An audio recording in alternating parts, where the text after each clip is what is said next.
हर रोज एक नई कहानी देखने के लिए चैनल को सब्सक्राइब करें और बेल आइकन दबाना ना भूलें। रमेश अपनी बीवी सुनीता और बेटे अरुण के साथ रहा करता था। तीनों बहुत ही ज्यादा खुश थे अपनी जिंदगी में। ऐसे ही एक दिन रमेश का बेटा अरुण अपनी माँ और पिताजी से कहता है, माँ, पिताजी, आप लोगों को कितनी बार मैंने कहा है कि घर पे बैठा करो। अरे मैं बड़ा हो चुका हूँ, काम करने लगा हूँ, लेकिन नहीं, आप लोगों को तो मेरी बात सुननी नहीं होती है।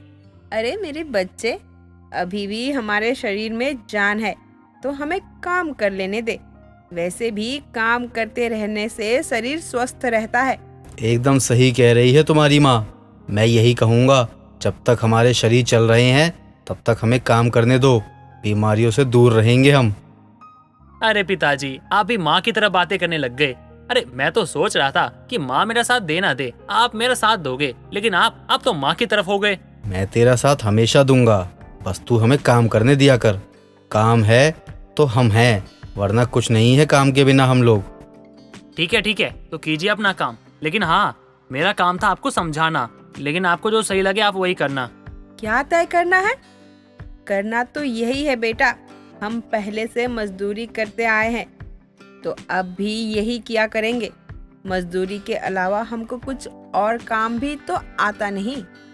कोई बात नहीं माँ, मुझे पता है आपको दूसरा काम आता है, लेकिन एक बात कहूँ, मानोगी? हाँ बेटा, पूछना। वैसे भी मैंने कभी मना किया है क्या तुझे कुछ पूछने से? नहीं ना, तो बेफिक्र होकर पूछ लिया कर। माँ, मैं ये चाहता हूँ ना, आप लोग जो पैसे कमाते हो उसको जमा करो। अरुण की बात सुनकर सुनीता भी मान जाती है और अपने पैसे जमा करना शुरू कर देती है। और लगभग 2 महीने बाद अरुण अपनी माँ से कहता है, माँ, मैंने आपको कहा था ना, पैसे खर्च मत करना, आपको याद नहीं है क्या? हाँ बेटा, याद है। वो पैसे जमा किए हैं। क्यों बेटा, जरूरत पड़ गई क्या? रुक, मैं अभी देती हूँ। अरे नहीं माँ, मुझे पैसे की जरूरत नहीं है, बस मैं आपसे पूछने आया था। अच्छा, हाँ पैसे तो पूरे हैं। बता तुझे क्या पूछना है मुझसे। माँ, क्यों ना मैं आपके और पिताजी के जमा किए हुए पैसों से आप लोगों को एक दुकान खोल के दे दूं, और दूसरों को यहाँ काम भी नहीं करना पड़ेगा आप लोगों को। सही कह रहा हूँ ना मैं? सही तो कह रहा है तू, लेकिन बेटा चाय की दुकान खोलने के लिए बहुत सारी चीजें चाहिए। वो हम कहाँ से लेकर आएंगे? अरे माँ, आप उसकी चिंता क्यों करती हो? हमारे घर में बर्तन ही कितने हैं, पहले जितने थे उतने ही हैं, नए तो बाद में भी ले लेंगे, अभी इसी से काम चला लेंगे। हाँ, ये बात तो तुमने बिल्कुल सही कही। शुरुआत अपने घर से करते हैं, फिर जाकर अपना सब कुछ हो जाएगा धीरे धीरे। ठीक है माँ, हम जाकर ना चाय की दुकान देख लेते हैं। अगर आपको पसंद आ गया तो वहीं पे आप चाय बेचना, और वहीं आसपास मैं भी कोई काम देख लूंगा। दोनों माँ बेटे बातें कर रहे थे, तभी वहाँ रमेश आता है और बोलता है, ओहो, क्या बातें हो रही हैं माँ बेटे में, मुझे भी तो बताओ। दोनों बहुत खुश दिख रहे हो। क्या बात है अरुण? लगता है उनको कोई लड़की मिल गई है क्या? पिताजी, लड़की मिलने से ज्यादा बड़ी बात है ये। अगर आप सुनोगे ना तो आप ये झूम उठोगे। झूम क्यों उठूंगा भाई? नशीली बातें कर रहे हो क्या तुम लोग? आप मजाक समझ रहे हो? हम यहाँ क्या बातें कर रहे हैं और आप हो कि बस मजाक में लगे पड़े हो। अब तुम्हारा ही बेटा बोल रहा है कि उनकी बात सुनकर झूम उठूंगा, तो बस मैंने ही पूछ ही लिया। ठीक है पिताजी, अब बाद में झूमना, पहले बात तो सुन लो कि आखिर बात क्या है। मैं और माँ ने ना मिलके सोचा है कि हम चाय की दुकान खोले। कैसा लगा आइडिया, बताओ? आइडिया तो बहुत अच्छा था और मुझे बहुत खुशी हुई, लेकिन दुकान खोलने के लिए कुछ जमा पूंजी भी चाहिए। वो है क्या जो चाय की दुकान खोलोगे? हाँ, पिछले 2 महीनों से मैं पैसे जमा कर रही हूँ, आपकी और मेरी। उसी पैसों से शुरुआत करेंगे अपनी दुकान की। सुनीता की बात सुनकर रमेश खुशी से नाचने लगता है और अपनी दुकान की तैयारी में तीनों लग जाते हैं। समय बीतता है। अब सुनीता और रमेश की चाय की दुकान बहुत अच्छी चलने लगी थी।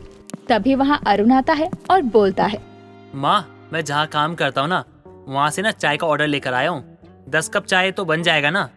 रुक जा, पहले मैं इन भाई साहब को चाय दे दूं, तब जाकर मैं तेरे लिए चाय बना दूंगी।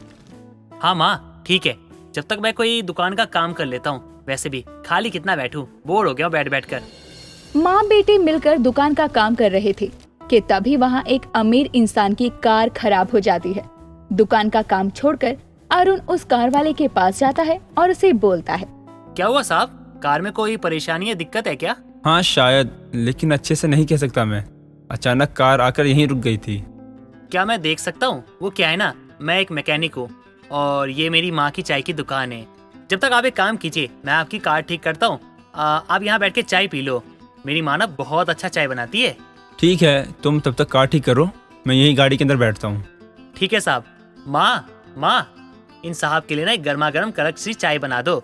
और हाँ, मैंने जो कहा था ना वो बाद में दे देना। वैसे भी वहाँ सब ऐसे ही बैठे हुए हैं खाली। वैसे जब आप खुद ही काम कर रहे हो तो आप अपने पिताजी और अपनी माँ से क्यों काम करवा रहे हो? साहब, इनको समझाते समझाते तो मैं थक चुका हूँ। मैं कितनी बार इनको कहा है कि माँ पिताजी आप लोग काम मत कीजिए, घर पे बैठ के आराम कीजिए, मैं कमा रहा हूँ। लेकिन नहीं, इनको तो काम करना है। कहते हैं जब तक हमारे हाथ पांव सलामत है तब तक हम काम करेंगे, ताकि तुझे ना कोई दिक्कत ना हो। देखिए, मुझे दिक्कत ना हो इसके लिए खुद की तबीयत से खिलवाड़ कर रहे हैं। ये तो गलत बात है ना। हाँ, मैंने कहा है तबीयत खराब हो जाएगी, आराम करो, लेकिन नहीं, सुनते ही नहीं है मेरी। सही बात है इनकी भी, इस उम्र में आकर भी इन्होंने अपना काम नहीं छोड़ा। और भाई, कितना टाइम लगेगा? साहब जी, आपके कार के ये पार्ट्स खराब हैं तो नया लाना पड़ेगा। हाँ, मेरी दुकान में होगा, मैं अभी लेकर आता हूँ। यही पास में मेरी दुकान है, आप इंतजार कीजिए, मैं अभी लाया। अरुण उस कार के पार्ट्स लेने अपनी दुकान की तरफ बढ़ ही रहा था कि तभी एक गाड़ी आकर अरुण को ठोक कर चली जाती है। लोगों की भीड़ जमा हो जाती है। अरुण के माँ बाप उसे लेकर अस्पताल जाते हैं और ऑपरेशन के लिए डॉक्टर ढेरों पैसे मांगते हैं। दोनों पति पत्नी एक दूसरे से बात करते हैं। जी, क्या हमने गलती की थी जो आज हमारे आंखों के सामने हमारा जवान बेटा इस तरह बिस्तर में लेटा हुआ है? क्या करूं, कैसे करूं, कुछ समझ में नहीं आ रहा है। अब हम अपने बेटे का इलाज कैसे करेंगे? डॉक्टर साहब ने तो पैसे जमा करवाने को कहा है, वो भी ढेर सारे। अब ऐसा करते हैं, क्यों ना हम घर को ही बेच दे। अगर हमारा बेटा जिंदा रहा तो घर हम बाद में भी बना लेंगे। ठीक है, मैं अभी दुकान जाता हूँ। अगर कोई घर खरीदने वाला मिलता है तो मैं घर बेचकर पैसे लेकर आऊँगा। अरे हाँ, दुकान भी बंद कर देना। अब वही तो एक हमारा सहारा है। हमारे बेटे ने बहुत मेहनत की है उस दुकान के पीछे। बस करो सुनीता, मैं कैसे न कैसे करके अपने बेटे को बचा लूँगा। मैं जाता हूँ और जल्दी से जाकर पैसों का इंतजाम करता हूँ। रुकिए, मैं भी आपके साथ चलती हूँ। रमेश और सुनीता दोनों अपनी दुकान की तरफ चल देते हैं और जब वो दुकान पहुंचते हैं तो देखते हैं कि उनकी दुकान में किसी ने अपना सोने का चैन रखा था। तभी सुनीता सोने की चैन देखकर कहती है, अरे सुनते हो, देखिए यहाँ किसी का सोने का चैन पड़ा है। पता नहीं किस बेचारे का गिर गया, वो परेशान हो रहा होगा। अरे वाह, सोने का चैन! अरे भाग्यवान, शायद भगवान चाहता है कि हम अपना घर ना बेचें और इस सोने की चैन को बेचकर अपने बेटे का इलाज करवाएं। हाँ शायद, वरना अभी तक तो वो ढूंढने आ ही जाता ना। शायद ये हमारे बेटे के लिए ही भगवान जी ने भेजा है। दोनों मिलकर उस सोने की चैन को बेचने जा रहे थे। तभी सुनीता सोने की चैन लेकर पुलिस के पास जाती है, लेकिन पुलिस ना ही कोई FIR लिखती है, ना ही कोई कंप्लेंट करती है और उल्टा उस सोने की चेन को अपनी जेब में ही डाल लेती है। तभी वहाँ मनोज आकर बोलता है, अरे वाह, क्या बात है इंस्पेक्टर साहब। ना कोई FIR, ना कोई कंप्लेन, सोने की चैन सीधा जेब में। और सुनीता जी, आपने वो चैन क्यों नहीं रखा अपने बेटे के इलाज के लिए? कैसे रख लूं साहब, वो तो मेरी है भी नहीं और ना ही मेरा उस पर कोई हक बनता है। पता नहीं किसकी है, पर लेकिन जिसकी भी है उसने बड़ी मेहनत से बनाया होगा। यही सोचकर यहाँ लेकर आई थी। लेकिन ये जिसका है बस उसे मिल जाए, इतना मेरे लिए काफी है। और आप इंस्पेक्टर, इस चाय वाले की ईमानदारी के आगे आपकी वर्दी की कीमत बहुत ही फीकी लग रही है मुझे। आप जैसे ही लोगों की वजह से पूरा का पूरा डिपार्टमेंट बदनाम है। और सुनीता जी, ये चैन मेरी ही है और मैंने ही इस चैन को वहाँ रखा था ताकि आप अपने बेटे का इलाज करवा सके। लेकिन बेटे की जान से ज्यादा तो आपके लिए आपकी ईमानदारी ही है।